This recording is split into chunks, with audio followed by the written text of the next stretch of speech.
Mix करने के बाद हम देखते हैं, अच्छे से मिक्स कर लिया है। इसमें 200 ग्राम आपको गुड़ लेना है और किसी भी दाल का आटा, क्योंकि जब हम डायरेक्ट इसमें डालते हैं तो देखिए इसे भी हमने अच्छी तरीके से घोल लिया है। नमस्कार दोस्तों, आपने जीवामृत का नाम तो सुना ही होगा, लेकिन आज के इस दौर में, रासायनिक खेती के दौर में हम जीवामृत को भूल गए हैं।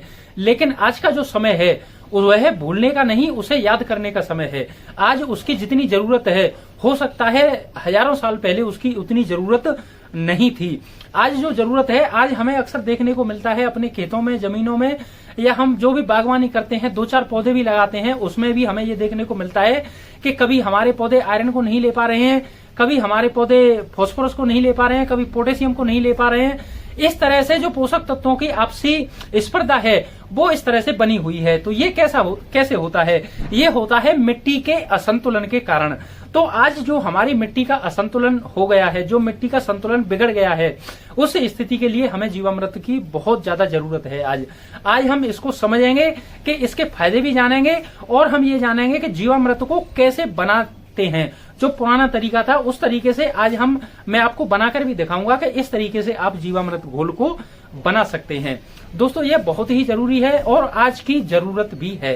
तो हमें इसको बनाना भी सीखना चाहिए और अपने गार्डन में, खेतों में इसका उपयोग भी करना चाहिए, क्योंकि आज जो मिट्टी का सुधार करने में जो सबसे ज्यादा कोई चीज इफेक्टिव हो सकती है, तो वो सिर्फ 2 ही चीजें हमें नजर आती हैं। एक तो हरी खाद के रूप में हम अपनी मिट्टी को सुधार सकते हैं, और दूसरा हम जीवामृत, इस तरह के जो बैक्टीरियल एक्टिविटी है उसको बढ़ाकर अपनी मिट्टी को हम सुधार सकते हैं। तो जो आपसी संघर्ष है, जो आपसी स्पर्धा है पोषक तत्वों की, वह हमें देखने को ना मिले, इसी के लिए हम आज जीवामृत घोल बनाएंगे और हम उसको जानेंगे भी। दोस्तों, अक्सर हम सोचते हैं कि हम बागवानी करते हैं, हम पौधे उगाते हैं, हम उनमें खाद देते हैं, हमारी वजह से हमारा बाग बगीचा बहुत ही अच्छे से बना रहता है। लेकिन यह पूरी तरह से सत्य नहीं है।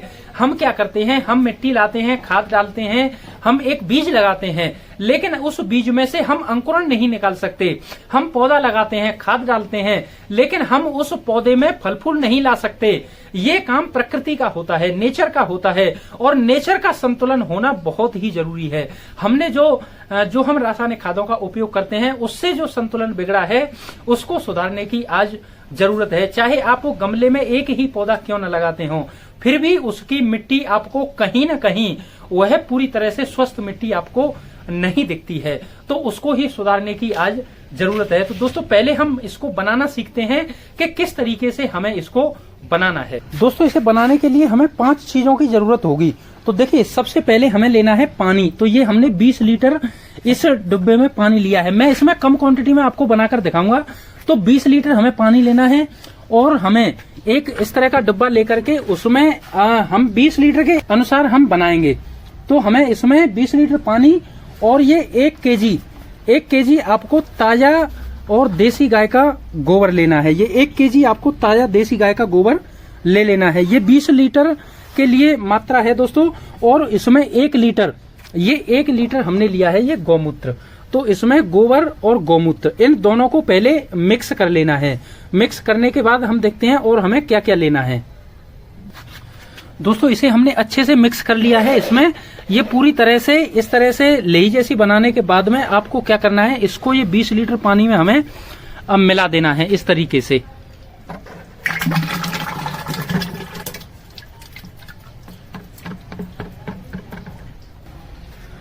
दोस्तों, इसके अलावा हमने ये लिया है, देखिए, ये कोई भी ये 200 ग्राम आपको गुड़ लेना है और किसी भी दाल का आटा आपको 200 ग्राम ले लेना है। ये मैंने चने का आटा लिया हुआ है। तो इनको आपको अलग से डिब्बे में थोड़ा पानी लेकर के उसमें आपको इन्हें घोलना है, क्योंकि जब हम डायरेक्ट इसमें डालते हैं तो ये जो आटा है वो कभी कभी घुल नहीं पाता है अच्छे से। तो इसको आपको अलग से इस तरह से अच्छी तरह इसको घोल लेना है पहले। देखिए, इसे भी हमने अच्छी तरीके से घोल लिया है। दोस्तों, इसमें क्या होता है कि जो आटा होता है उसकी, देखो आप देख पा रहे होंगे, ये 1-2 इस तरह की गांठें ज्यादा बन जाती हैं। तो इसको अलग से आपको घोलना है, क्योंकि ये अच्छे से घुल नहीं पाता है पूरे पानी में। और इसको घोलने के बाद भी आपको इसे इसी में मिला देना है इस तरह से। तो अब हमने इसमें 4 चीजों को मिलाया। अब तक हमने इसमें गोबर, गौमूत्र और बेसन, जो आटा चने का, और गुड़। इसके अलावा आपको क्या लेना है कि इसके अलावा आपको ये 1 मुट्ठी मिट्टी, ये मिट्टी आप अगर कहीं मिल जाता है तो पीपल बरगद के नीचे की भी ले सकते हैं, नहीं तो आप अपने गार्डन की जहां पर आपने कभी भी केमिकल का उपयोग ना किया हो उस तरह की मिट्टी आप इसमें डाल सकते हैं इस तरह से। तो दोस्तों इसमें हमने इन सभी चीजों को ले लिया है। अब इसको थोड़ा घोल करके इस तरह से किसी डंडे से आप इसे चला सकते हैं इस तरह से। और चलाने के बाद अब आपको 1-2 मिनट चला के अब आपको क्या करना है कि इसे कहीं छायादार जगह में, इसे धूप में बिल्कुल भी नहीं रखना है, और छायादार जगह में रखने के बाद में आपको किसी कपड़े से इसे ऐसी चीज से ढकना है जिससे इसमें ऑक्सीजन जाती रहनी चाहिए। और जैसे ही इसको जैसे अब गर्मियां हैं तो गर्मियों में इसे आपको 3 दिन आप रख सकते हैं, 2 से 3 दिन रखना है। उसके बाद आप इसको डाइल्यूट करके आप इसे अपने मिट्टी में डाल सकते हैं। इसको दोस्तों मिट्टी में डालने के फायदे क्या क्या हैं उसको भी हम जानते हैं। अब इसको कहीं छायादार जगह में कपड़े से ढक के और आपको सुबह शाम इसको चलाते रहना है इसी तरह से। और इसे गर्मियों में 3 दिन, अगर सर्दियां हैं तो आप 5 से 6 दिन भी रख सकते हैं। इस तरह से ये बनकर तैयार हो जाएगा। और जब हम इसको किस तरह से पानी में आप 1:10 के रेशो में डाइल्यूट करके आप इसे डाल सकते हैं, 1:20 में भी डाल सकते हैं। इसका कोई ऐसा इशू नहीं है क्योंकि यह कोई खाद नहीं है जो पौधे को नुकसान देगा। यह एक जीवामृत घोल है।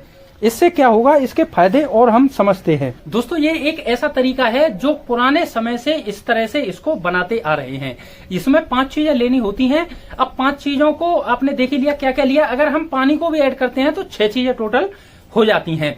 इस तरह से आप इसे बनाकर अपने मिट्टी में इसे डाल सकते हैं। अब ये किस तरह से फायदा करता है तो देखिए, मिट्टी में क्या होता है कि हम जैसे अभी हमने जाना कि हम जो गार्डनिंग करते हैं वो पूरी सच्चाई नहीं है। हम केवल पौधा बीज लगा सकते हैं, उसका अंकुरण प्रकृति करती है। हम पौधा लगा देते हैं, जब उसका फल फूल आते हैं वह प्रकृति नेचर का काम है। तो ये नेचर के लिए कैसे सहायता करता है, ये ऐसे सहायता करता है कि मिट्टी में जो हमारे हजारों करोड़ों की संख्या में जो माइक्रोब्स सूक्ष्म जीव होते हैं वह समय समय पर जब हम इनका रासायनिक खादों का उपयोग करते हैं तो उससे जो संख्या है उनकी काफी मात्रा में घटती जाती है और हम ऑर्गेनिक कार्बन इस समय पे अपनी मिट्टी में इतना डाल नहीं पाते हैं। तो इस वजह से उनकी संख्या घट जाने की वजह से क्या होता है कि जो मिट्टी के अंदर जो आपसी संघर्ष होता है न्यूट्रिएंट का, उसका पोषक तत्वों का, वह बढ़ जाता है। क्योंकि वह इसी वजह से बढ़ता है जब उसमें माइक्रोब्स नहीं होंगे। इसे आप बहुत ही आसान तरीके से ऐसे भी समझ सकते हैं कि अगर कोई फैक्ट्री है मान के चलो गमले बनाने की फैक्ट्री है, हम अब इसी से संबंधित समझते हैं। गमले बनाने की अगर कोई फैक्ट्री है तो उसमें रॉ मटेरियल जो है माल काफी ज्यादा इकट्ठा है, लेकिन उसमें लेबर नहीं है काम करने वाली, बनाने वाली। तो क्या उसमें प्रोडक्शन अच्छे से हो पाएगा? नहीं हो पाएगा, क्योंकि लेबर का होना बहुत जरूरी है। तो इसी तरह से दोस्तों मिट्टी के अंदर अगर हम कितना भी खाद डाल लें, हम गोबर की खाद में तो माइक्रोबियल एक्टिविटी होती है, माइक्रोब्स होते हैं उसके अंदर। लेकिन जब हम रासायनिक खादों का उपयोग करते हैं, जैसे यूरिया है, डीएपी है, एमओपी है, इस तरह की जब हम खादें डालते हैं तो हम कितनी भी खाद डाल लें, लेकिन जब उसमें उस खाद को उपलब्ध कराने वाली जीवाणु की संख्या नहीं है ज्यादा, वह कम है, तो वह खाद पौधे को उपलब्ध नहीं हो पाएगी। उसका कुछ भाग तो उपलब्ध होगा, बाकी वह फिक्स हो जाएगा मिट्टी के अंदर। और जब वह फिक्स होता है तो वह पौधे को उपलब्ध न्यूट्रिएंट्स देने के बजाय और नुकसान पैदा करता है। वह एक ऐसा बॉन्ड बनाता है जो हमारे पौधे की जड़ों के लिए भी नुकसान है और हमारी मिट्टी के लिए भी नुकसान है। वह एक पत्थर के रूप में उसमें पड़ा रहता है। तो उसके लिए जीवामृत क्या करता है, देखिए जीवामृत में क्या है कि हमने उसमें गाय का गोबर लिया है। अब गोबर आपको ताजा लेना है, उसको आपको ऐसा नहीं कि 15 दिन 20 दिन का, इस तरह का नहीं। आपको ये मैंने जो लिया है ये 3-4 घंटे का सुबह मैंने लिया था और अभी मैंने इसको बनाया है, अभी करीब 9 बजे के आसपास। तो ये 3-4 घंटे का है। आप 1 दिन का भी ले सकते हैं, उससे आपको ज्यादा पुराना नहीं लेना है। आप जितना ताजा लेंगे उतना अच्छा। आपको इसी तरह से गौमूत्र लेना है। गौमूत्र को ताजे की जरूरत नहीं है, जितना पुराना होगा उतना अच्छा। तो इस तरह से आपको 1 किलो गोबर 20 लीटर में और 1 लीटर गौमूत्र दोनों को मिला लेना है। उसके अलावा हमने दोस्तों लिया है इसमें गुड़। गुड़ क्या है? गुड़ एक कार्बनिक का बहुत अच्छा स्रोत है, माइक्रोब्स का खाना भी है। तो इससे क्या होता है कि जो माइक्रोब्स हैं हमारे गोबर गौमूत्र के अंदर, वह बहुत ही तेजी से मल्टीप्लाई होना शुरू हो जाते हैं जब हम इसमें गुड़ को डालते हैं घोल में। जब हम उसमें डालते हैं तो जब वो बढ़ना तेजी से शुरू हो जाते हैं। अब हमने उसमें आटा लिया है, तो आटा उसका प्रोटीन का काम करता है, उसकी माइक्रोब्स की सेल्स को बनाने के लिए। तो इस तरह से उसको दोनों ये मिलकर उस माइक्रोब्स की संख्या को काफी ज्यादा बढ़ाते हैं। और इसके अलावा दोस्तों हमने मिट्टी ली है। अब मिट्टी में जो बेनिफिशियल माइक्रोब्स होते हैं, जब आप पीपल के पेड़ के नीचे से लेते हैं, बरगद के पेड़ के नीचे से लेते हैं, तो उसमें उसकी जड़ों के आसपास जो माइक्रोबियल एक्टिविटी है वो काफी ज्यादा मात्रा में होती है। इसी वजह से कहा जाता है कि आप पीपल के नीचे या बरगद के पेड़ के नीचे की मिट्टी या किसी मेड़ की मिट्टी लेनी चाहिए, क्योंकि वहां पर रासायनिक खादों का उपयोग नहीं होता और उस जगह पर उनकी जड़ों में माइक्रोबियल एक्टिविटी बहुत ज्यादा होती है।